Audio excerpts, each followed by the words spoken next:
poslušamo. Tiho smo, sedi že in nas nasmej, ljubi mi do nas, s tabo dan je lepo. Maškarada.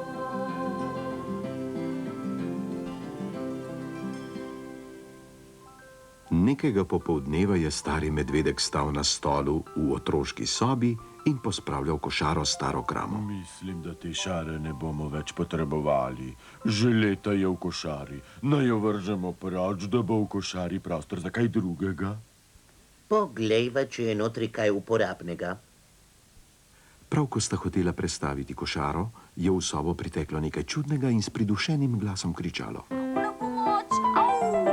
Na pomoč!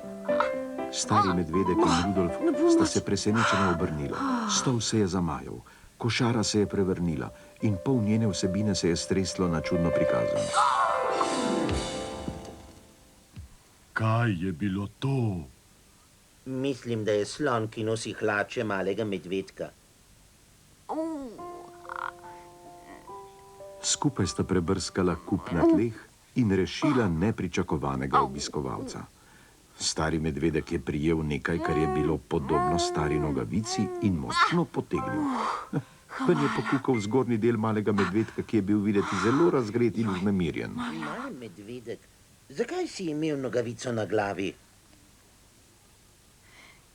Igral sem se maškarado, ampak v nogavici in zataknil sem se in nisem vedel, kam grem. Maškarada? Kakšna dobra ideja! Zakaj se ne bi vsi preoblekli? Tukaj je dovolj drobnerij. Rudolf je stresel iz košare še ostale stvari. 3 igrače so začele brskati po kupu, ko sta prispela Vitko in Raček, ki sta na lesenem vozičku vlekla zajca in zebro. Kaj pa počnete s to šaro? Igrali se bomo maškarado! Se lahko tudi mi igramo? Ja, seveda, imeli bomo tekmovanje za najboljšo masko. Če bomo imeli tekmovanje, bomo potrebovali sodnika. Jaz bom sodnik. Prepričan sem, da mi tu nobena stvar ni prav. Kaj pa bomo dali za nagrado? Stari medvedek je za trenutek pomislil, potem pa pobrskal po kupu različnih stvari. Nagrada bo presenečenje. Nekaj je dal v vrečo, jo naložil na voziček in ga odvlekel iz sobe. Mali medvedek se je zapodil med stvari. Našel je palčko za liziko in par starih hlač, ki so bile še širše kot njegove. Zajček, izvoli piratske hlače in tole palčko imaš lahko namesto meča. Oho, 300 kosmatih. Zajček je mahal z mečem in se delal strašno Zelo nevarnega. dobro, zajček. Poiskal bom nekaj, kar si boš lahko zavezal okoli glave. Rudolf je pobral dolg progast šal in mu ga ovil okoli in okoli glave. Tako, tak si kot pravi pirat. No, kaj bi lahko bil jaz? Nenadoma je zagledal dolg kos svetlečega blaga. Poglejte Potegnil ga je tole. iz kupa. To bi bilo lepo in lepo ogrinjalo in tukajle je nekakšna krona. Lahko bi bil kralj. Sem lahko tudi jaz kralj? Mali medvedek je poželjivo gledal svetleče blago. Lahko bi naredil krono. Jaz tudi. Vsi ne morete biti kralji, to bi bilo smešno. To ni tekmovanje za najboljšega kralja. No, prav. Jaz bom... čakajte trenutek. Zvil je kos blaga in planil iz otroške sobe. Medtem ko malega medvedka ni bilo, so ostali pregledali kramo. Rudolf je potegnil ven majhen rdeč dežnik z belimi pikami. Tole je zate, Vitko. Lahko si mušnica. Mislim, da je prevelik za mušnico. No, kaj pa... rožica? Na glavo si je nataknil rožnato baletno krilce. Prav lepo. Ampak mislim, da boš boljše drevo, če bomo lahko našli kaj listov. Lahko uporabiš tole. Raček je v kljunu držal zelen papir. Rudolf se je ponudil, da bo Vitku izrezal nekaj listov. Ko je končal, mu jih je obesil za ušesa. Tako je bolje. Če je Vitko stal čisto pri miru, je bil res videti kot drevo. Potem je Rudolf začel izdelovati svoj kraljevski kostum.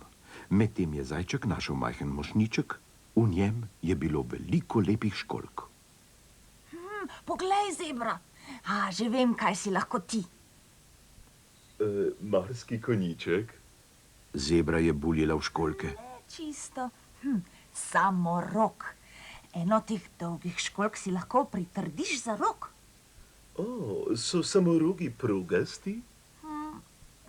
Ne, mislim, da bi si morala proge zakriti.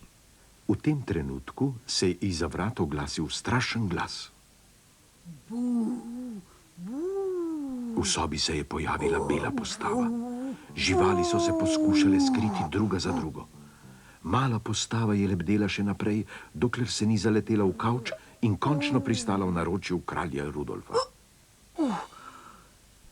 Jaz sem duh. Se je izpod bele rjuhe oglasil glas, ki je bil podoben glasu malega Zdaj že medvedka. vemo. Zelo dober kostum imaš. Za nekaj časa smo ti kar verjeli. Jaz že ne. Vsak je lahko videl, da je to preoblečen mali medvedek. Prav tako bilo blago potrebujem za svoj kostum. Ali ga je še kaj ostalo? Veliko. Iskat ga grem. Mali medvedek je zebri pomagal narediti ogrinjalo, s katerim je skrila svoje proge. In Rudolf si je naredil svetlečo pelerino za svoj kraljevski Jaz kostum. se ne morem ničesar domisliti. Nič mi ni prav. Je v košari še kaj ostalo? Raček je porinil glavo v košaro. Nič. Ostala je samo košara. In te ne morem nositi. Ampak se jo že nosiš. Videti si kot želva. Sem res? Prav zares? Ja, narobe obrnjena košara je odličen želvin oklep. Ravno prave oblike je. Ja, ampak nimam pravega števila nog. Želve imajo 4 noge, jaz imam pa samo 2. Mislim, da stari medvedek tega ne bo opazil. Konec koncev jih ima drevo 4. Igrače so druga drugi pomagale dokončati kostume.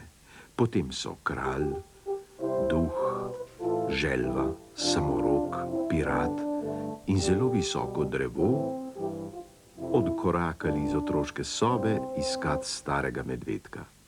Našli so ga v kuhinji, kjer je bil zelo zaposlen.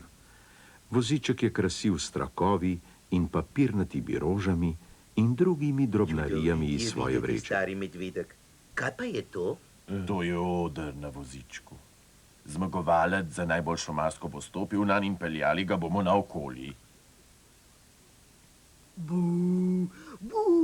Je zacvilil duh in razburjeno mahal z rokami. Pohiti in začni s tekmovanjem, prosim, stari medvedek. Stari medvedek je sedel v svoj najljubši naslonjač. Igrače so začele v krogu paradirati pred njim. Rudolf Rjavec je bil v svojem ogrinjalu videti zelo pomemben in kraljevski. Ko so ravno hoteli drugič okrog, pa je Rudolfu krona zdrsnila na oči, z nogo si je stopil na ogrinjalo in na zelo nekraljevski način je sedel na zadnjo plat. Zajček, ki je poskakoval za Rudolfom, je moral nenadoma skočiti bolj daleč, da se mu je izognil, in pristal je na deblu vitkovega drevesa. Želva in samorok sta se zaletela v Rudolfa. Le duh, ki v svojem kostumu ni prav dobro videl, je še naprej tekal okoli in kričal. Stari medvedek je začel ploskati. Zelo dobro. Nisem vedel, da ste pripravili tudi predstavo. Tudi nas je presenetilo. Kdo je zmagal, stari medvedek? Splezal je navzdol po drevesu. Vsi. Nemogoče je izbrati samo enega med vami. Bilo je precej tesno, ampak kljub temu je bilo na vozičku za vse ravno dovolj prostora. Stari medvedek je iz ostankov traku za vsakega naredil čudovito mašnjo. Kdo bi si mislil? Je rekel stari medvedek, ko se je druščina odpravila v otroško sobo. Da bo iz košare s staro šaro nastalo toliko čudovitih kostumov.